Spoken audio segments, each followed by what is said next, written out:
Fuck, kill, spread death and destruction as they destroy, and we still do as... This is Steve Zeltzer with Workweek in Pacifica. And the taking of power by Trump and the Republican Party presents real issues to the working class of the United States and working class internationally. And one person that has been studying the history of the Republican Party and its move to the right is Russ Bellant. He's a writer. He's written The Challenge from the Religious Right, Mania in the Media, The Origins and Goals of the Promise Keepers. And in 1991, Old Nazis, the New Right, and the Republican Party. And also he's focused on a new document by the right called Unhumans, a new book. And we wanted to talk about this new right and also what it means for the working class and what it means for the people of the United States, who really are, I think, unprepared for this kind of government. So welcome to our show. I appreciate the invitation, Steve. It's an honor to be with you in Pacifica. So Ron, why don't you, first of all, talk about your history, because you've focused on the right and the Republican Party for some time. What brought you to take up this historic question as far as the development of the right wing in the United States and the Republican Party? The 1972 George Wallace presidential campaign. And that's when he ran his third party, as American Independent Party.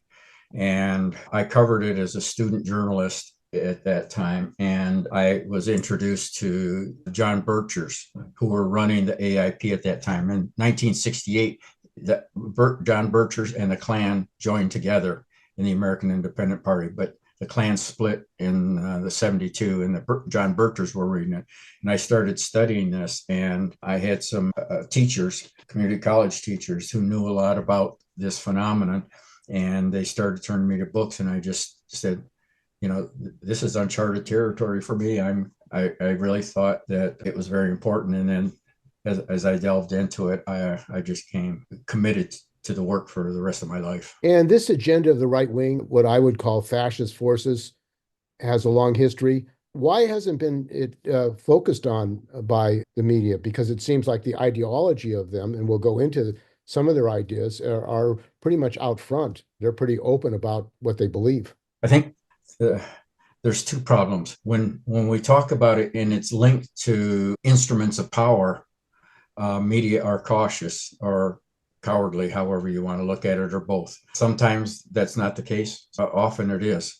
You know, when I did the book you mentioned, Old Nazis, the New Right, and the Republican Party, I had a whole network of former Third Reich allies from various Nazi parties, Hungary, Romania, Croatia, many other countries, that were all linked to the composed the ethnic arm of the Republican National Committee. And you would have thought that would have been a blockbuster story across the country. And we're talking 1988 now.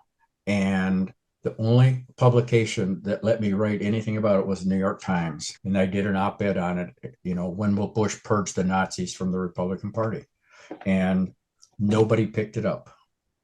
And so I've been stunned for a long time, because maybe if Seymour Hersh had broken the story, it would have been different, right? Somebody with a recognized name. But I knew people in my daily newspapers here, and the newspapers didn't want to touch it. And that's kind of been the problem. They think they're going to offend somebody in their readership zone, I guess, and people that read their advertising. So I just persevere in frustration. And every once in a while, when you get a Timothy McVeigh that bombs a federal building, they want to talk to you. But that's it. And this new work that you have written about, the Unhumans, lays out some of what these ideas are. Maybe you can go over those ideas, and then let's talk about the people in the Trump government that espouse these ideas. Well, the book Unhumans, a pretty eerie title, put together by two writers, that they assert that the people who advocate for equality and fairness in society are unhumans and need to be crushed. That's how I can summarize it in one sentence. And that's what the entire 270 pages of the book is about. And they say this is not unprecedented. What we're advocating is not unprecedented. And the first person they put as their historic hero is Francisco Franco. And what they admire about him is that he overthrew the elected government, which was the secular government, and basically murdered all their supporters. And as you know, it started the Spanish Civil War. And then for decades thereafter, there was a very authoritarian, murderous dictatorship. In alliance with Nazi Germany and Fascist Italy, Franco won the Civil War. And the famous painting Guernica by Picasso was about the Germans bombing in Spain in World War II, the city of Guernica, aerial bombardment, which was almost unprecedented at that time. So this book, and there's a lot more that obviously that can be said about it, but this book is endorsed by J.D. Vance, the incoming vice president, as far as we know, and by Donald Trump Jr. and by Steve Bannon, who of course has been Trump's kind of chief strategist, whatever title you want to give him, an open embracer of white supremacy. And Bannon actually co-published the book. His imprint was, along with the main publisher, his imprint is on there, and he writes the foreword for the book. And, you know, in addition to this citation of Franco, they cite Augusto Pinochet, who, as you know, overthrew the Chilean government, elected government in 1973 of Salvador Allende, and began systematic murder and elimination of the base that put Allende in power. And that endured until 1990. And they cite that as, you know, just a masterful, another example of how you crush Unhumans. Somebody may check me on this, but I wouldn't care, but I guess. But, you know, the word Unhumans is actually slightly more extreme than subhumans. The term subhumans implies that there's some lower variety of human life. Unhumans means you're a beast. You're not even a Homo sapien, you know. And this is all based on your politics. And then what they do is they try to trace this back to they go back to Julius Caesar suppressing citizen rebellions, Napoleon Bonaparte suppressing militant elements of the French Revolution, and so forth. But really, they're focused on the 20th century, as I said, Pinochet and Franco. And finally, just in case people don't miss their racial message, they idealize Ian Smith, who was the prime minister of Rhodesia, which was an apartheid state, you know, and white-only constitution and former British colony. And Ian Smith used his army to actively suppress any Black challenges to his regime, including what would become the liberation movements. And eventually he was conquered. But for the years that he was ruling from, say, 1965 through, I think, 78 or so, he was a murderous white supremacist, idealized by the white supremacists and Nazi movements around the world, including the United States. So those are the key ideals. And finally, Joe McCarthy. And a lot of people think of Joe McCarthy as terms of the Red Scare, but Joe McCarthy also had even though he was a veteran on the Pacific Front in World War II, that doesn't mean anything really. He openly embraced the Nazi silver shirts of 1933 up through the 60s in the United States. And these were just perfect imitators. The silver shirts were formed one day after Hitler took power in Germany to mimic Hitler. And they did that throughout their decades of existence. And McCarthy was an embracer of them. And he also, in addition to attacking various government agencies as being communist dominated, rhetoric, stuff like that, he attacked the U.S. prosecution of Nazi war criminals that murdered soldiers in Europe in the follow-up to the D-Day invasion. A German SS unit, Panzer unit rather, surrounded these soldiers and massacred them instead of taking them prisoner. And so they were being prosecuted, and Joe McCarthy attacked the United States for prosecuting these Nazi murderers.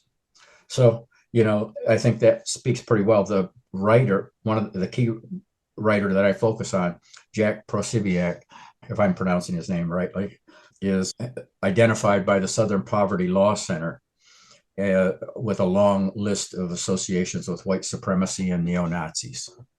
So that's what we have. So let's go back. J.D. Vance is endorsing this book, and Donald Trump Jr., also Michael Flynn, who was the evangelical lieutenant general of the Defense Intelligence Agency that was in Trump's first term, and then Steve Bannon, of course.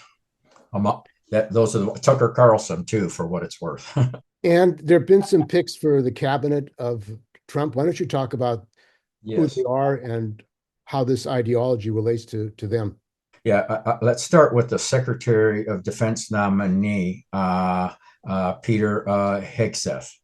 Peter Hegseth was on a Christian Reconstructionist podcast, and I'll explain that term, Christian Reconstructionism, in a minute.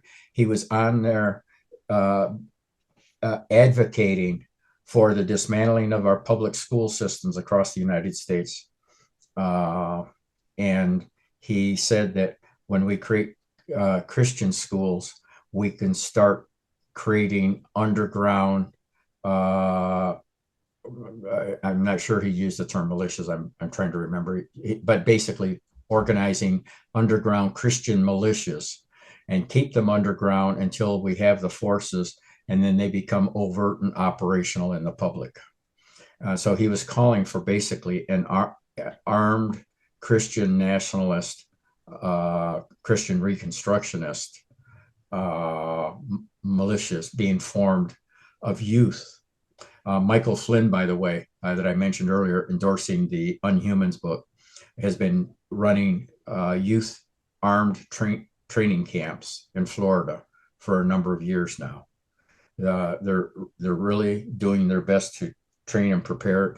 And to go back again to the Unhumans, the purpose of the Unhumans book is to give people an indoctrination and why their mission is just and holy, and that all the sources of evil that came out of the Russian Revolution and the Chinese Revolution and so forth have taken over the United States. And it'd be surprised to us, Steve, that so much of the power structure that the power entities that they're identifying, school systems and universities, are all run by Marxists. And they need to, all the schools unions need to be abolished so that they can have that first step to abolishing public education. And that's in the Unhumans book.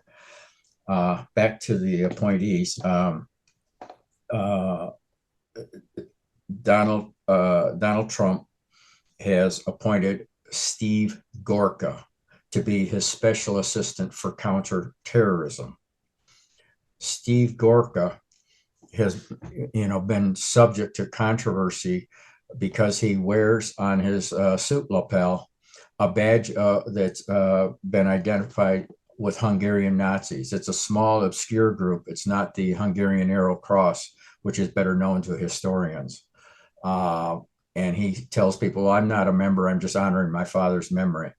But one of the news networks, I think it was NBC, sent people to, when he was in the Trump administration in the first term, sent people to Hungary that knew him and met with people who knew him. And they all said he was a member of this small, secretive Nazi group, ethnically Hungarian Nazi group. Gorka is is an extreme militant, and to put him in charge of counterterrorism coordination for the White House means that he's going to be doing he's going to be doing something very oppressive in this country. If you have a militia organizing campaign advocate for Secretary of Defense, you have Steve Gorka coordinating from the White House, then you go to Homeland Security and you have Kristi Noem, who's the governor of South Carolina. Kristi Noem attends a church in South Dakota that says that their motto, if you will, on their website is that you obey all laws unless they violate God's laws.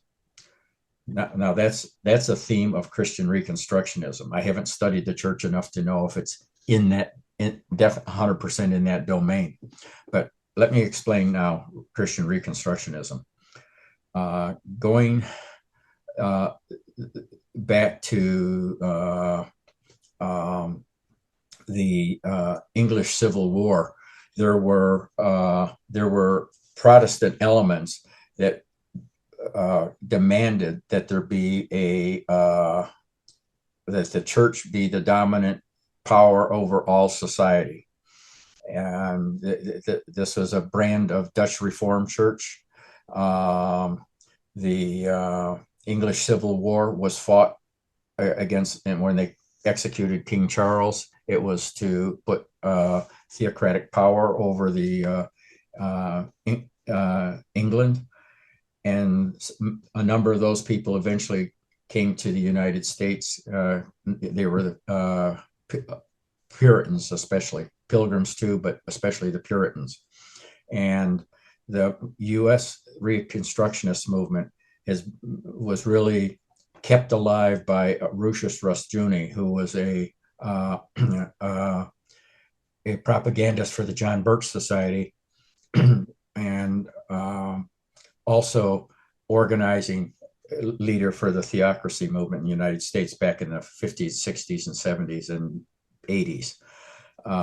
Rushdoony created a whole school of Reconstructionist thinking, and they began organizing and recruiting independent churches and building movements, and books have been done on that.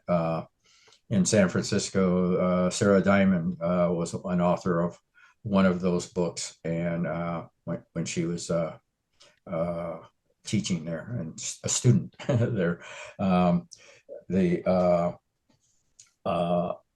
Reconstructionist movement, basically its premise is that the Constitution is a secular document and therefore is unholy, and in some cases some of them will say it's even satanic because it's secular, and that the Constitution therefore has to be put aside in the name of God's law, and society has to be ruled under Old Testament law, which is pretty brutal.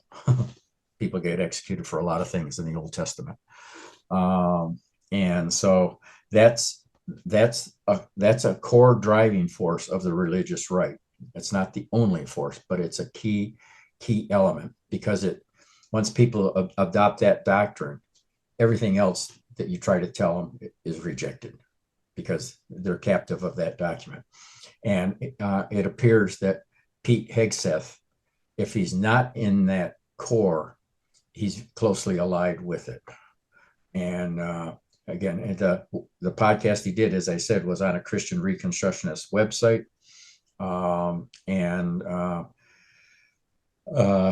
His words were straight Christian Reconstructionism.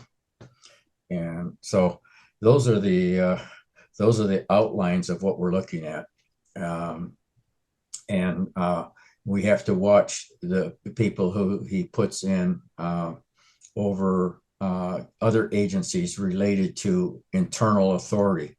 If Christine Nome is over Homeland Security, that means she's got responsibility in coordinating with various agencies, like the FBI, I assume the CIA too, and the many other intelligence agencies. There's a bunch of intelligence agencies. There's not just the Defense Intelligence Agency and Army Naval Intelligence and Air Force Intelligence, but there are a number of others that aren't well known beyond the CIA and the FBI.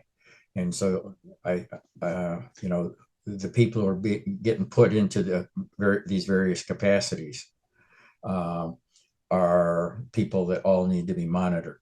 But still, if you have the vice president-elect and you have the Secretary of State and you have the son of the president saying this is Trump world.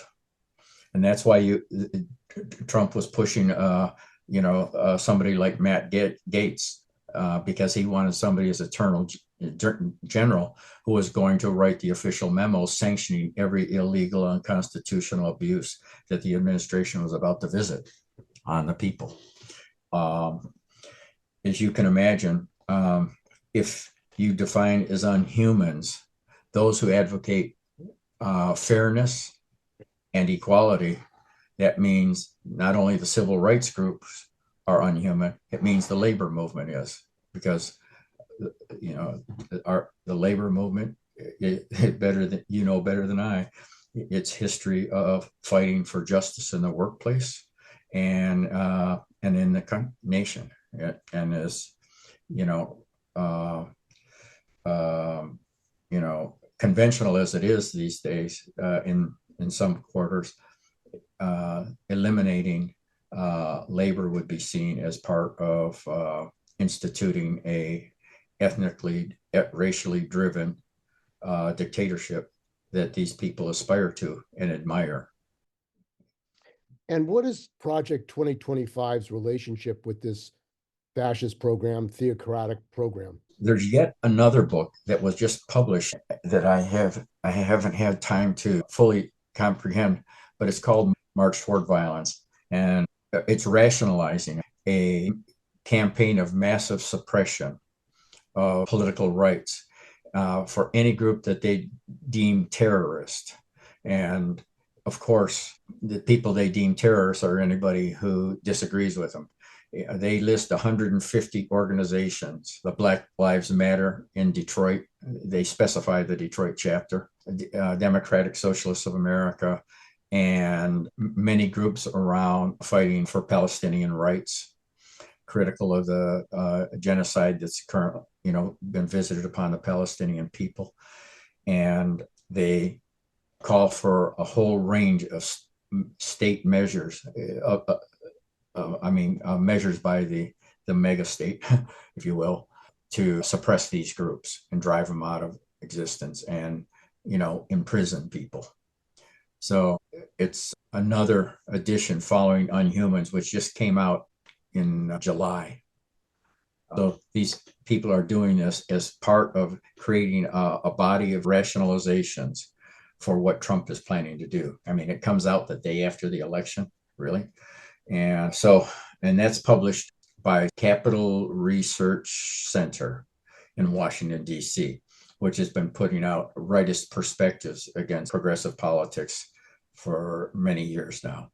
And I'm trying to remember how the links to Project 2025, but I believe there's an overlap of writers and authorities with that Capital Research Center and the Heritage Foundation. And of course, Project 2025 says that they want to destroy public education. Yes. They want to privatize all public services, all the public services in the United States.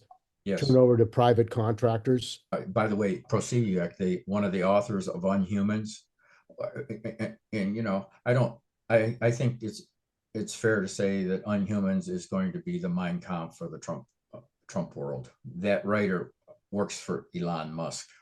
And let's talk about the techno-fascist Elon Musk, Peter Thiel, Larry Ellison, David Sachs, who lives in San Francisco. I mean, these billionaires and speculators have spent a lot of money propagating this agenda. Who are they? How did they come? And what is their connection to this fascist movement?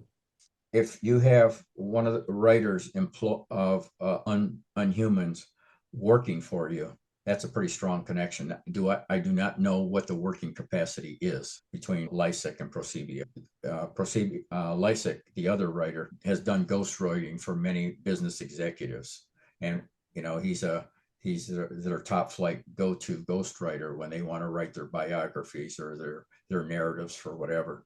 And it's possible that he did work with Elon Musk as well. But I think the larger picture is when we go back to look at the establishment of fascism in the early 20th century, the core power for Mussolini's organizing of the fascist party, which claimed to be a worker-friendly party. It was actually as Italy was industrializing, the network of industrialists. I'm trying to remember the proper name at the moment. I'm sorry, I'm blanking on that. But they had a confederation, industrialist confederation, and that became the funding and sanctioning and authorizing power, and their voice carried into the Vatican. And they were able, between the Vatican and these industrialists, give the blank check of power to fascist Italy. That began, people are aware of the black shirts and the brown shirts of the Nazis, but they seldom hear about the squadristi, which were the paramilitary forces of the fascist party. And they began murdering trade union leaders. They began burning down farmers' cooperatives and creating a haven for capital. And same on Hitler's side. He got 36% of the vote in the early 30s, and he impressed upon the Junker class because they had demonstrated, his brown shirts had demonstrated such power in the streets, that if he, think about this, you know, Trump said he was going to have there would be a bloodbath if he wasn't elected. Hitler said the same thing to the Junkers. If I'm not appointed the vice chancellor, you know, we're gonna take this to the streets. He threatened them, and so they figured we can control this corporal, and they made him the vice chancellor. And then when the chancellor was no longer in the chancellorship, Hitler took over. He did the Reichstag fire and used that as an excuse to expel the communists, which gave his coalition the majority control of the Reichstag. And then he had that Reichstag give him absolute power, and the Reichstag was no more. They conferred all the power into Hitler over time. Behind all that and funding all that was the Ruhrlad, which was the Ruhr Valley steel and mining and industrialists. They were funding the Nazi party throughout this period. And once the party took power, they eventually got. There's a book written, who funded Hitler, who financed Hitler, by last name Poole, Poole, and they talked about the tax that was paid from workers, equivalent to 2% of the payroll of all the industrial and large scale employers was paid to the Nazi party. There was basically a tax on all the capitalist enterprise that they willingly paid. He was building the armaments industry. Of course, Krupp was a major part of it. Siemens, which is common brand in the United States, Siemens was a big part of it. And they came together because with the Nazi party, they got the destruction of the labor movement. They got destruction of the left-wing parties, and they got a war system to, revisit World War I and build toward World War II. And anti-Semitism preceded the Nazi party in Germany.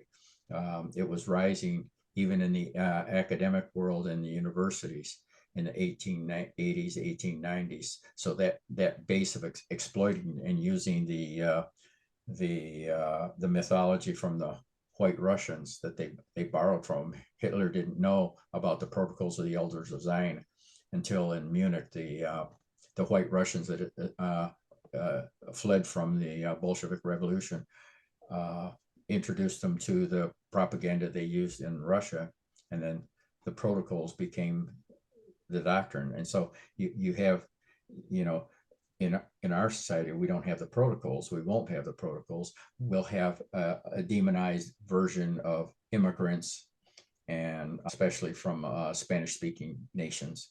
And we have these parallels. No, as I always have believed, there's no perfect parallels in histories, but they're still instructive insights. And so I see this really following the pattern of classical Europe. And what we know about Donald Trump is that he has told people in a number of settings, in a number of sites, including his own chief of staff, who was a retired general, his own secretary of defense, who was a retired general. He told them both in separate occasions that Hitler did good things. And I don't think he ever elaborated on that, but if you just remember the controversy when he was in Normandy, France, I think in connection with the D-Day event, and he saw all those cemeteries of American soldiers.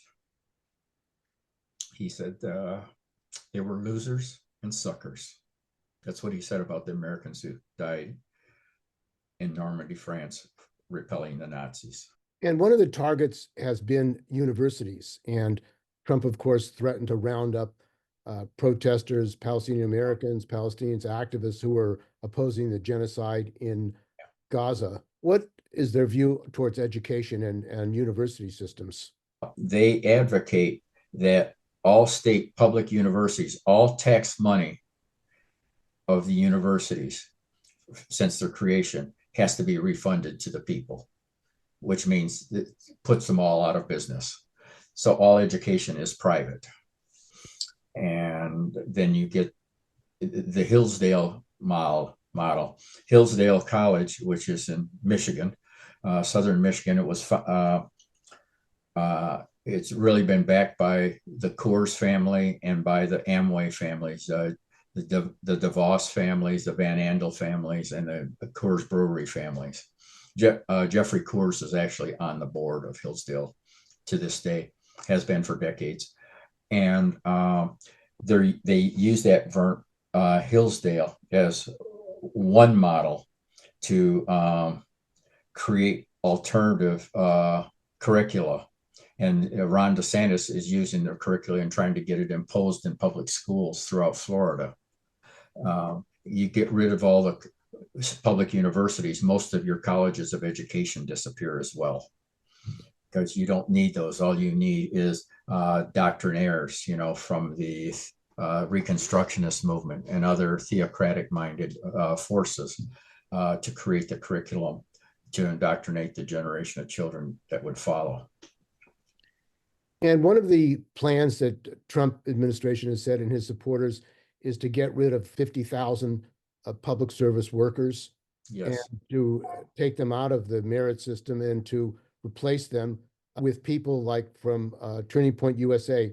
What is that agenda and what does that mean for people in the United States? That it means that when you have privatized forces providing any services, they're under the guidance of the owners of the corporations, and the owners in turn see their sole mission as serving the profit margins of the investors. And under capitalist systems, whether no matter what scale you're talking about, the legal obligation of the corporation is to the investors, not to the public they quote serve or sell to or provide services to.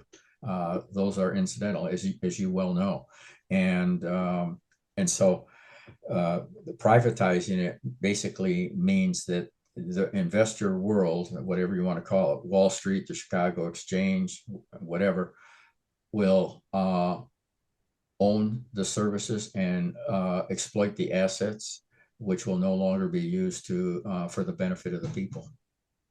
And eventually, perhaps those would disappear.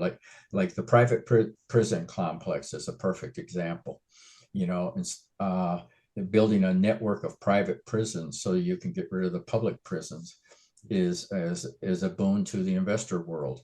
And the state of Texas is now trying to provide Trump with about, I think it's 1,450 some acres of land in Texas to build detention centers for the private prison complex.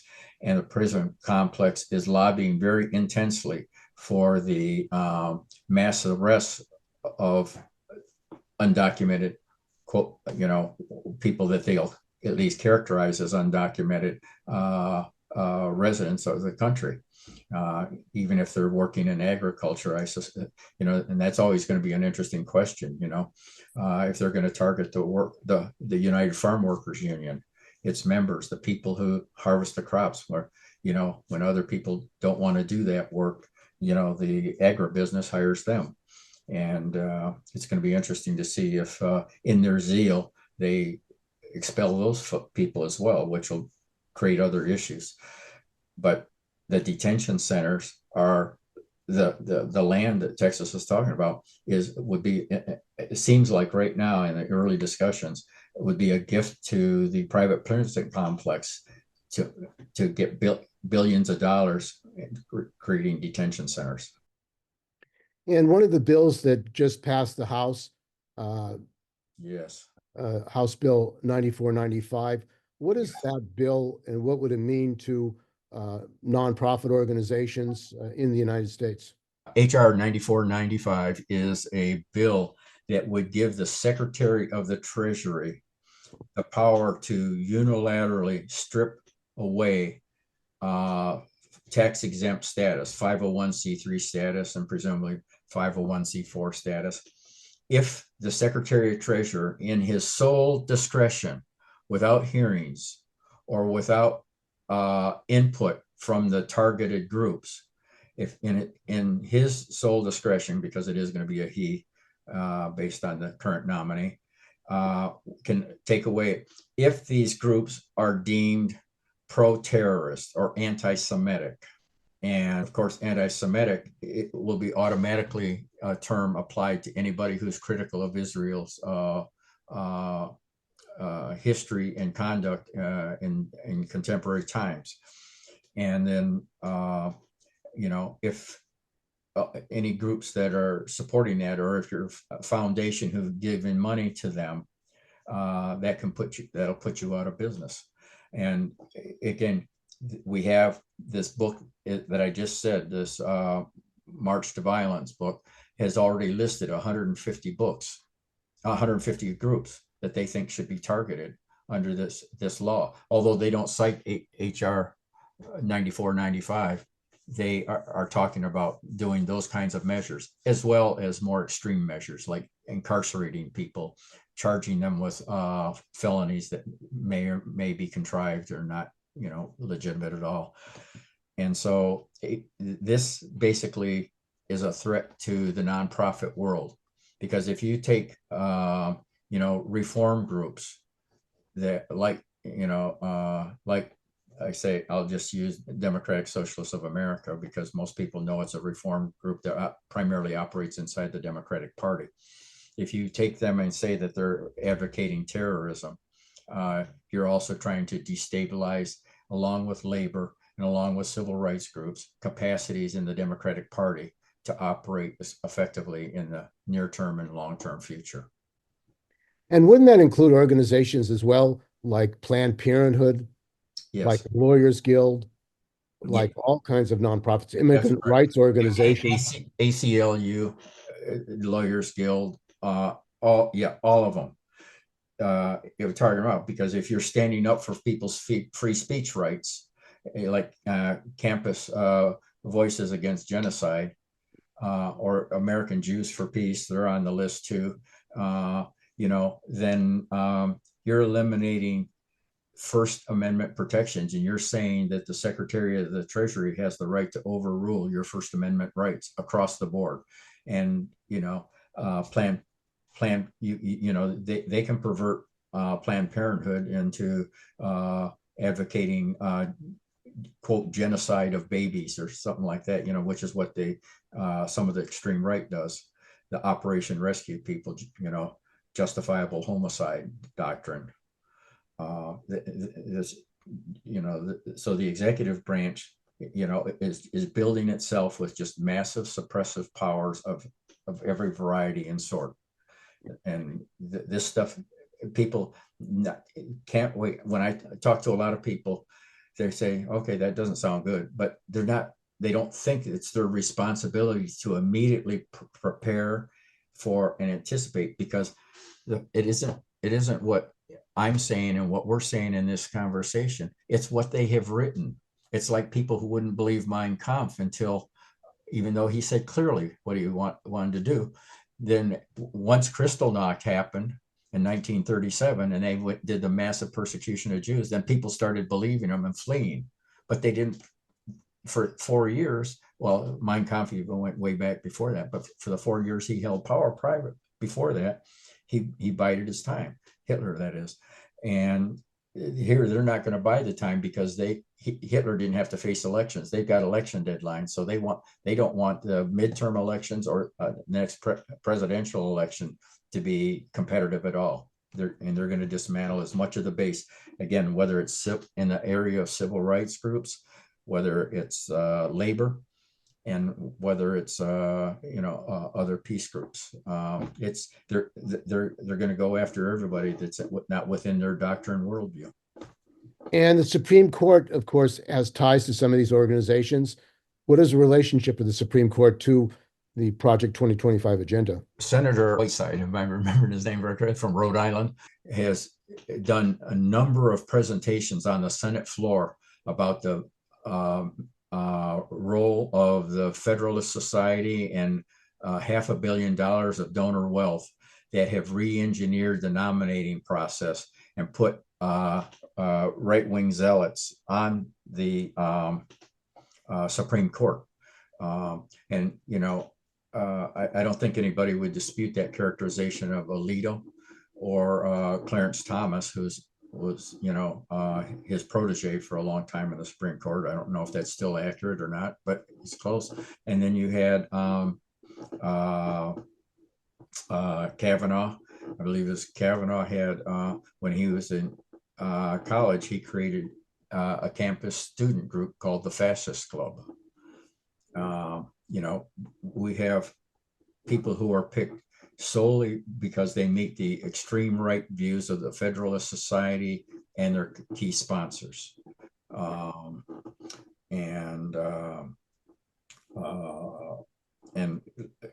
Federal Society is another example. Leo Francis, who heads that up, is Leo Leonard is Opus Dei, which is the extreme right version of Catholicism. Even though there was always this doctrine in the church that the Pope was infallible and so forth, they're attacking the Pope for being too liberal. But they've always promoted extreme. Opus Dei is worth looking up. Dei being DEI, OPUS DEI, and it has a strong presence in Washington, D.C., and there are a number of people linked to it. And I believe J.D. Vance, who converted to Catholicism 6 years ago, I believe he's now part of that as well. And but it's an activist, ultra right return to the Middle Ages. They're fully opposed even to the reforms of the 1960s that Pope John Paul XXIII instituted, like abandoning Latin in Mass and things like that, that just made common sense, that they were the forces organized, if I remember, under Franco's Spain. They go back to that period, and the ultra fascist elements of the Catholic Church were part of his rule and power in Spain, and they're looking for this, playing that same kind of role in the United States. And the issue of working class and the unions, as you've pointed out, are the unions are under direct threat. Yes. 94, 95 could be used to take away the nonprofit status of unions like the SEIU and the UAW, which came out for a ceasefire, which came out against arming Israel. What kind of action should these unions take? It seems like there is no campaign in the labor movement among these organizations, even to fight 94, 95. Are you concerned that these unions are right now afraid to even confront Trump because of fear of what he's going to do? Yeah, and I hope listeners who haven't been part of the labor movement, haven't been protected by a union in their workplace, I hope they understand that this is power that affects them nevertheless, because if you have if you demean the workplace and have basically people whose wages, and they lose their health care benefits, they lose serious wages, and they have virtually no rights from physical abuse, then the world of work, even in the non-union sectors, will disintegrate accordingly, along with the degradation of labor. Labor sets the standards for the workplace, even beyond their organized domains and work sites. And so I think the labor movement is not only targeted, as you say, but I believe that there has been thinking along the lines of, now that they've got control of the Supreme Court, putting a case forward that argues that the National Labor Relations Act is unconstitutional. Therefore, there's no NLRB, there's no rights of labor, and then employers who are so inclined, and I'm sure there's many of them out there, will cease recognition of labor in their contracts. And if the workers can't uphold a strike for a long period of time because of police persecution, going back to the days of the early organizing of labor in this country, then the plutocracy, the rule of the rich, will take an even higher level of destroying democracy than we have right now. And the labor is a strong base for democratic rights in this country ever since it became present in the workforce and over the last century. And of course, Shawn Fain, president of the UAW, attacked Trump as a scab, a union buster, a company man. He was the most open spokesman from labor, a spokesperson from labor, challenging Trump. Do you think he's got a target on his back? I don't even speculate on that. I think it's a certainty. I think it's an absolute certainty. And because he represents the fighting labor of years ago, from the era of organizing, he even criticized the Teamsters president for meeting with the Republican convention there, and so he's got a target. And I believe because of their extension into university campus organizing, public universities, I think primarily, the realm of public education, that they see the UAW not only in terms of the auto companies, but they see it in terms of the public sector that they want to destroy.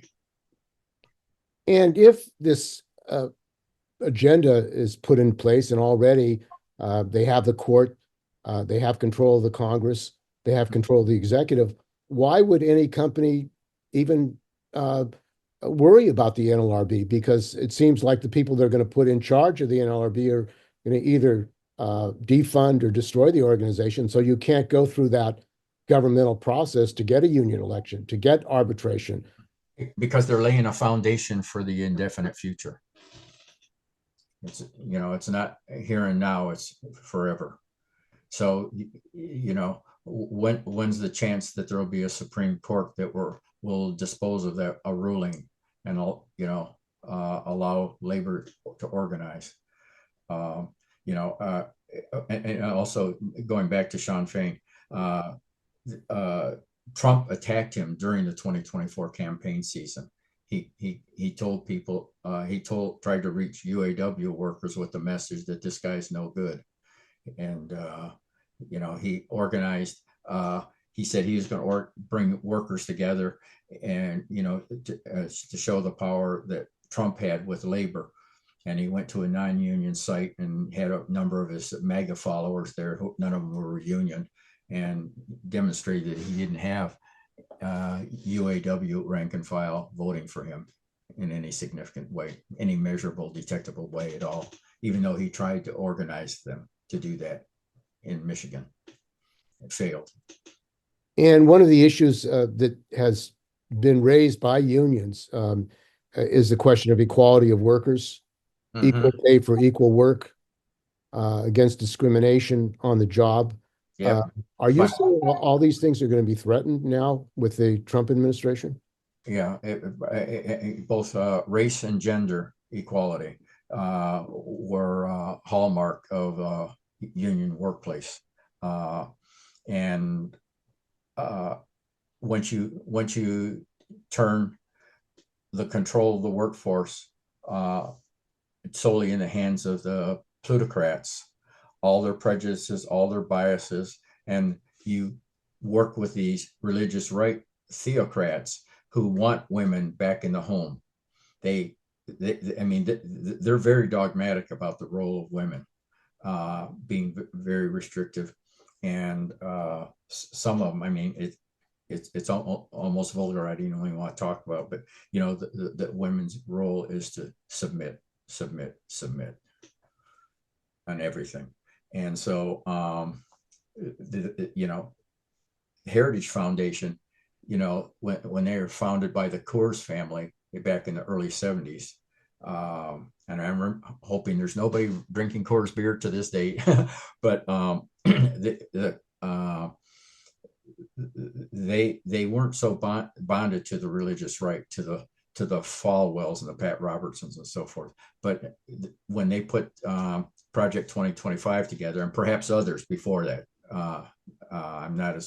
I haven't studied them well enough to be sure of that, but they bonded with the religious right by the language they put together on abortion and other things. And so this is where the plutocratic right and the religious right are intersecting in the Project 2025. And so if they want to ban women from the workplace, Heritage will likely go along with that.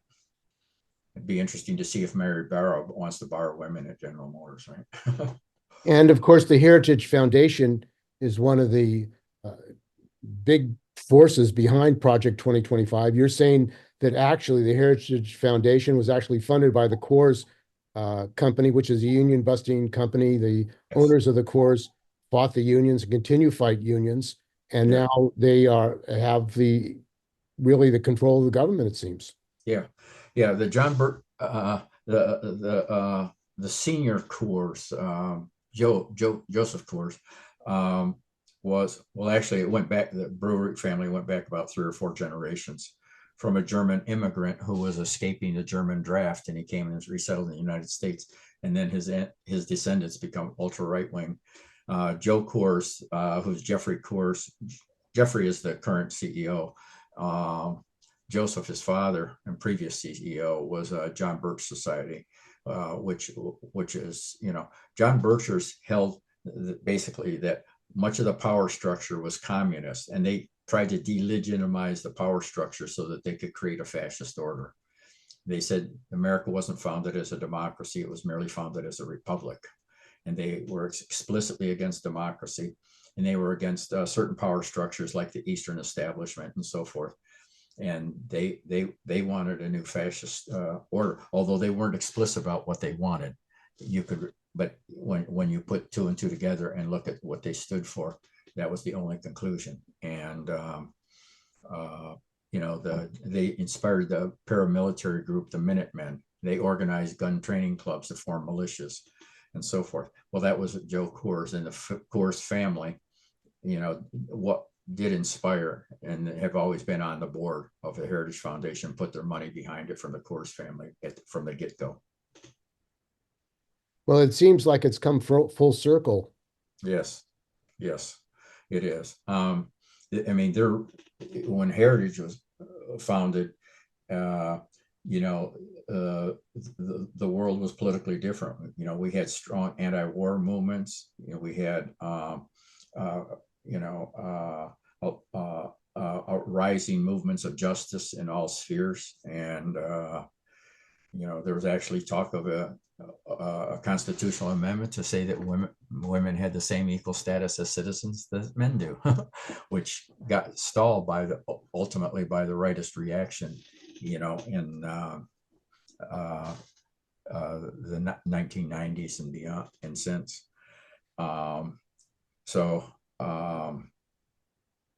Any rate, there we are.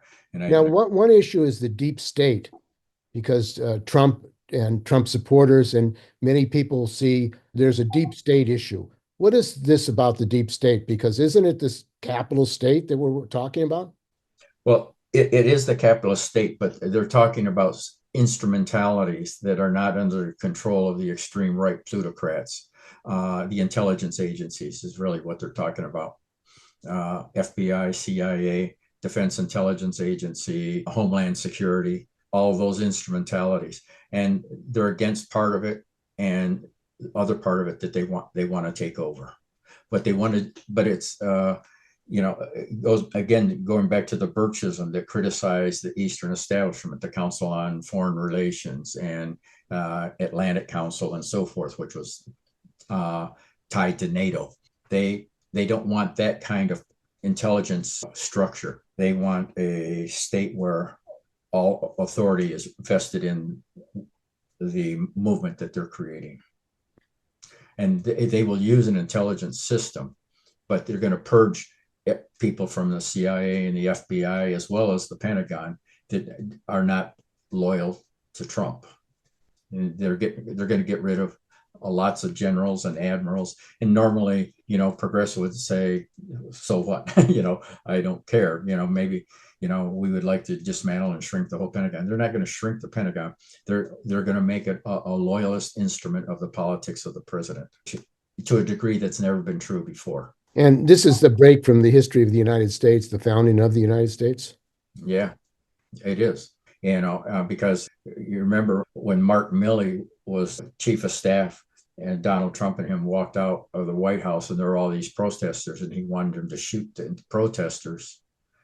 He said, I can't do that. I think at first he was going to do something to use the military, and then he kind of bolted, and then others started telling him, we don't do that. We're not here to shoot citizens.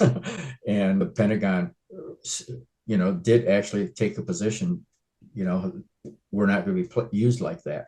And Congress had a say. They won't have a say under Trump. Okay, well, I want to thank you very much for joining us.